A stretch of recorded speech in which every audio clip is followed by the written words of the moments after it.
এতদিন পরে এই রজনীর কথা মনে পড়লো? মনে তো পড়ে, কিন্তু সালা ঘরে যে সবসময় লোক ঢুকে থাকে। কি যে বলো না নীলু বাবু, খদ্দের না আসলে খাবো কি? ও হ্যাঁ বুঝলাম, তা তোর জন্য একটা খদ্দের এনেছি বুঝলি।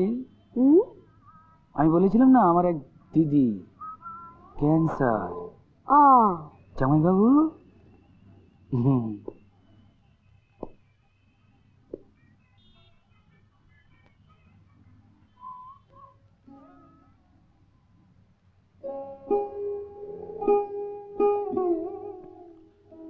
নমস্কার। এসো ভেতরে এসো। যাও।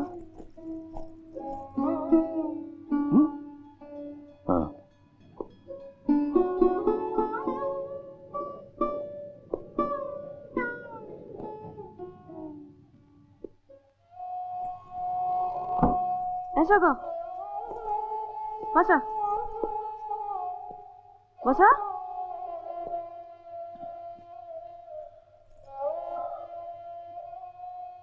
এবারে নতুন বুঝি? হ্যাঁ, আসলে জীবনের নকশাটাই কেমন যেন পাল্টে গেল। সে আর তুমি কি করবে বলো, সব তো আর তোমার হাতে নেই। এ আমাকেই দেখো না, বামুন বাড়ির মেয়ে, এখন এই পাড়ায়। মা কি রে সবই? আমার মেয়ে। ও,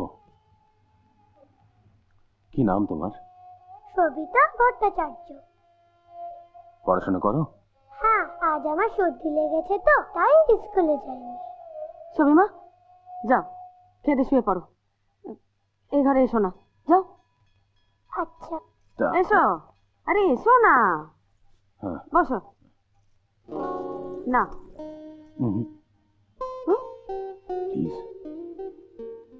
আরে কি হলো, পেশার ঘরে এসে এত লজ্জা কিসে? কেমন মানুষ গো তুমি? হ্যাঁ,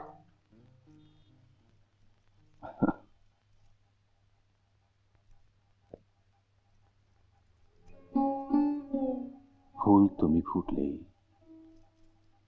জানি যাবে ঝরে, কুঁড়ি হয়েই থাকো না, দেখি তো চোখ ভরে।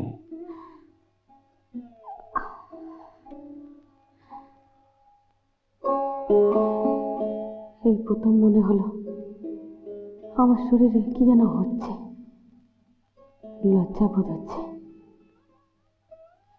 বিশাল লজ্জা হয়। হ্যাঁ,